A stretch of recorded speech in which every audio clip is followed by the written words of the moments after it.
ആസ്തേര് കൂടിയവർ എന്നല്ല, ഈ പ്രപഞ്ചം തന്നെ സത്യമെന്ന് കരുതുന്നവർ എന്ന കള്ളിൻ്റെ ലഹരിയാൽ മതിമറന്നവരാകുന്നു.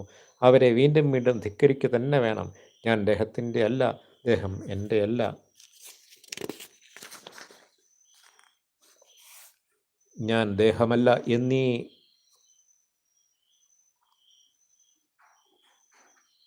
മനോബോധം ആർക്കുണ്ടോ അവരാണ് പുരുഷന്മാരിൽ വെച്ച് ഉത്തമന്മാർ. ശരൽക്കാലത്തിലെ മേഘം, മിന്നൽ പിണർ, ഗന്ധർവനഗരം, ഇതിലുള്ള അനിത്യ വസ്തുക്കൾ സ്ഥിരങ്ങളാണെന്ന് കരുതുന്നവർ ദേഹത്തെയും സ്ഥിരമാണെന്ന് വിശ്വസിച്ച് കൊള്ളട്ടെ എന്ന് ഞാൻ പറയുന്നു. ഹേ മഹർഷി, ക്ഷണഭങ്കുരങ്ങളെന്ന് പ്രസിദ്ധിയുള്ള മിന്നൽ, ശരമേഘം മുതലായവയെക്കാളും ദോഷസാമഗ്രികളുടെ ആധിക്യം കൊണ്ട് അത്യധികം ഭങ്കുരമായ ഈ ദേഹത്തെ പുല്ലുപോലെ കരുതിയിട്ട് ഞാൻ സുഖ